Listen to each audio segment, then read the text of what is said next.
जो हमारा unreserved category जो है इस भारत देश में, ये अनरिजर्व कैटेगरी भारत देश का एक सबसे बड़ा घोटाला है जो पिछले 75 साल से इस देश में चल रहा है। आज इस देश में जाति नाम का जो जहर है वो जरूरत से ज्यादा फैलता जा रहा है कि आप एनसीआरबी का रिपोर्ट आप देखोगे उसमें से 50% और उससे ज्यादा जो क्राइम होते हैं वो जातीय आधार पर होते हैं इस देश में। और पिछले 75 साल में ये जो भारत देश विकासशील से आज तक विकासशील रहा, उसका सबसे बड़ा जो कारण है वो यही है आपका अनरिजर्व कैटेगरी में नौकरियां। अब देखिए, इसको समझिएगा कि अनरिजर्व कैटेगरी में हमारा क्या योगदान है। नमस्कार साथियों, आज मैं आपके सामने इस देश के 75 साल से हो रहे सबसे बड़ा घोटाला के बारे में को मैं उजागर करने जा रहा हूं। और मैं आपको आज बताने जा रहा हूं कि ये घोटाला क्या है और इस घोटाला से देश की 90% आबादी SC ST OBC और माइनॉरिटी के लोग किस प्रकार से गरीबी, कमजोरी, मजबूरी, लाचारी और बेरोजगारी में जीवन यापन करने को मजबूर हो रहे हैं। तो साथियों, इसको मैं ये भी बताऊंगा कि इसका निवारण क्या है और मैं आपको ये भी बताने वाला हूं कि इसके निवारण से इस देश का आर्थिक, सामाजिक, राजनीतिक, खास करके इस देश की 90% आबादी जो SC ST OBC माइनॉरिटी के लोग हैं उनको नौकरी भी मिलेगा, रोजगार भी मिलेगा, आर्थिक सहायता भी मिलेगी और वो सामाजिक रूप से मजबूत भी होंगे। हाँ, मैं जो बात कर रहा हूँ आप लोगों के सामने जो बात करने जा रहा हूँ वो बात ये है, जो हमारा अनरिजर्व कैटेगरी जो है इस भारत देश में, ये अनरिजर्व कैटेगरी भारत देश का एक सबसे बड़ा घोटाला है जो पिछले 75 साल से इस देश में चल रहा है। पिछले 75 साल से मैं इसको देख तो सब लोग रहे हैं लेकिन महसूस कोई नहीं कर पा रहा है कि ये एक घोटाला है। मैं समझाता हूं आपको। आपने सुना होगा इस देश में SC ST OBC और EWS कैटेगरी और एक जो अंतिम है वो है अनरिजर्व कैटेगरी। आपको मालूम है ये अनरिजर्व कैटेगरी में हम सब लोग अपना अपना योगदान, अपना पेट काट के अनरिजर्व कैटेगरी बनाने का काम करते हैं। लेकिन इस अनरिजर्व कैटेगरी से इस अपेक्षा हम लोग रखते हैं कि जब ये कैटेगरी के लोग सरकारी नौकरी में आएंगे, जो प्रबुद्ध लोग हैं वो सरकारी व्यवस्थाओं में आएंगे तो ये लोग आके हमारे देश को मजबूत और ताकतवर बनाने का काम करेंगे। लेकिन नहीं हुआ ऐसा पिछले 75 सालों में। उन लोगों ने इस देश को और दूसरे तरफ धकेला। उन लोगों के कारण, इस देश का अनरिजर्व कैटेगरी के कारण आज इस देश में जाति नाम का जो जहर है वो जरूरत से ज्यादा फैलता जा रहा है और इस हद तक फैल गया कि आप NCRB का रिपोर्ट आप देखोगे उसमें से 50% और उससे ज्यादा जो क्राइम होते हैं वो जातीय आधार पर होते हैं इस देश में। तो मैं आपको बताना चाहता हूं कि इस देश के गरीबी, कमजोरी, लाचारी और मजबूरी और पिछले 75 साल में ये जो भारत देश विकासशील से आज तक विकासशील रहा, उसका सबसे बड़ा जो कारण है वो यही है आपका अनरिजर्व कैटेगरी में नौकरियां। अब देखिए, इसको समझिएगा कि अनरिजर्व कैटेगरी में हमारा क्या योगदान है। SC समाज, ST समाज अपना 3 से 4% जो है अपना पेट काट करके, जैसा आप लोगों ने सुना होगा कि SC समाज की आबादी 17.5% है इस देश में, लेकिन उनको रिजर्वेशन मात्र 15% मिलता है। वैसे ही ST का आपने सुना है, जो वर्तमान डाटा हमारे पास है, हालांकि ये डाटा भी बदल सकता है, हमारी संख्या और बढ़ेगी, लेकिन खैर मैं उसी डाटा पे बात करता हूँ। तो तब मैं कहता हूँ कि जब ST समाज का 8.5% उनका आबादी है, उनको आरक्षण मिलता है कितना, 7.5%।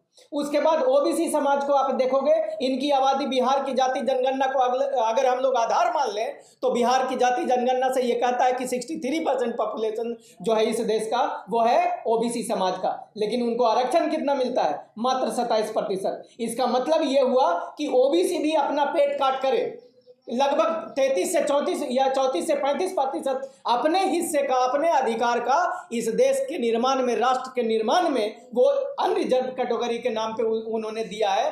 लेकिन ये जो अनरिजर्व कैटेगरी के लोग हैं वो लोग इसका गलत इस्तेमाल करके देश में जात पात फैलाने का और बढ़ाने का काम कर रहे हैं। अब इसकी आर्थिक स्थिति को समझिए। जैसा कि आप लोग जानते हैं, सरकारी नौकरियों में इस देश के GDP का 3% जो है खर्च होता है सैलरी के नाम पे, जो 9 लाख करोड़ रुपया प्रति वर्ष होता है। उस 9 लाख करोड़ प्रति वर्ष में 50% भी, अगर हम 49.5% है वैसे, 50% भी हम मान लेते हैं तो 4.5 लाख करोड़ रुपया हमारे हिस्से का आता है। और हमारे हिस्से का आता है, उसकी भी स्थिति हमने दिल्ली यूनिवर्सिटी में आरटीआई करवाई। आरटीआई से पता चलता है कि दिल्ली यूनिवर्सिटी में आज के तारीख में लगभग 70 से लेके 85% सीटें एससी की, एसटी की, ओबीसी की खाली है आज भी।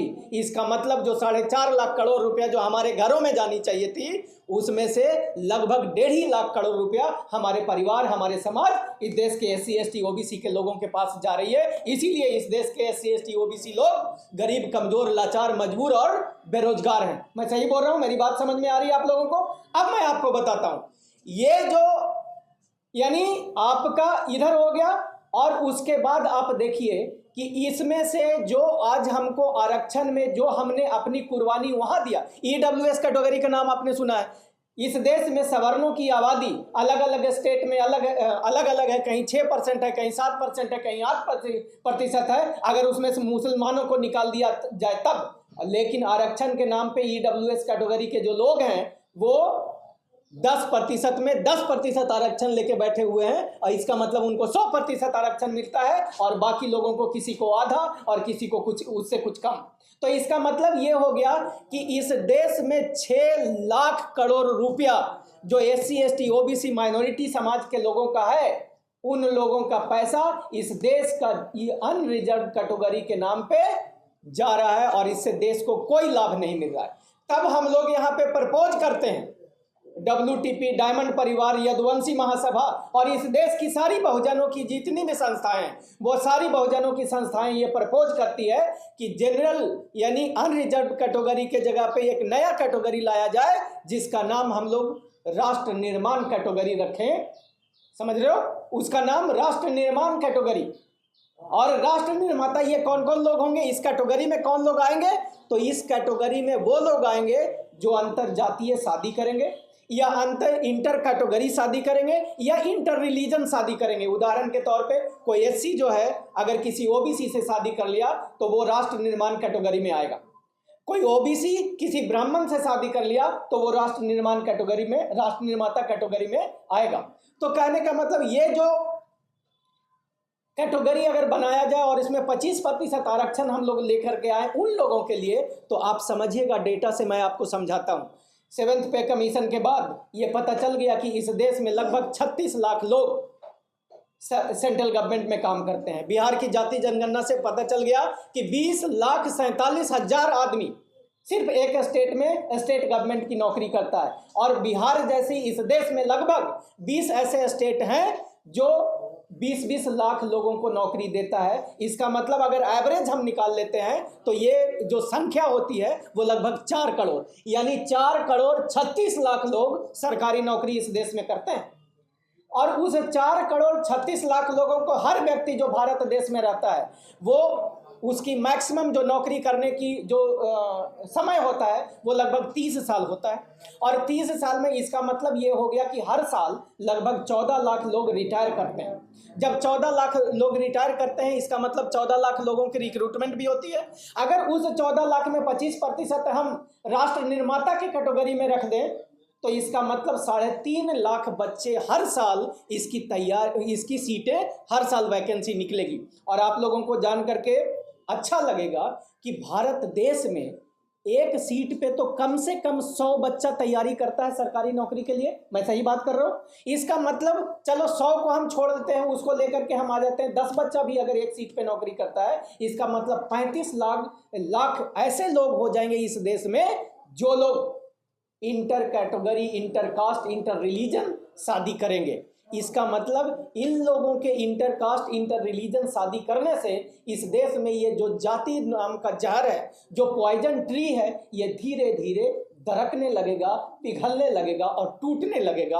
और आने वाले समय में इस देश में एकता, मानवता, बंधुता, भाईचारा, प्यार देने वाला एक समाज तैयार होगा।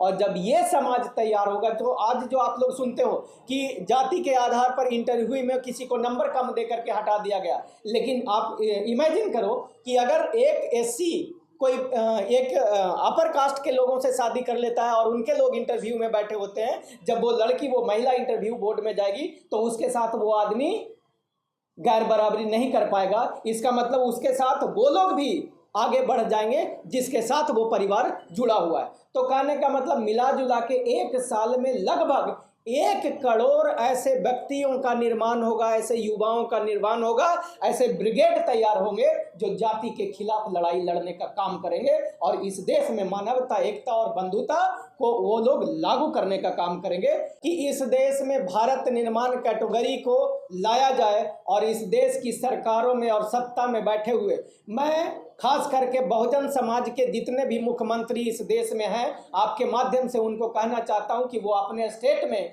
ये राष्ट्र निर्माता कैटेगरी को लागू करें और उसका 25% आरक्षण करेंगे तो मैं आपको दावे के साथ कह सकता हूं कि भारत देश को कोई विश्व गुरु बनने से कोई माई का लाल नहीं रोक सकता है। धन्यवाद। जय भारत, जय संविधान। नेशनल दस्तक की आपसे गुजारिश है कि अगर इसको बचाना चाहते हैं तो नेशनल दस्तक को सब्सक्राइब करने के लिए रेड कलर के सब्सक्राइब बटन को दबाएं, फिर बेल आइकन की घंटी दबाएं। नेशनल दस्तक को बचाने के लिए बहुत जरूरी है कि हर खबर को शेयर करें, लाइक करें, कमेंट जरूर करें।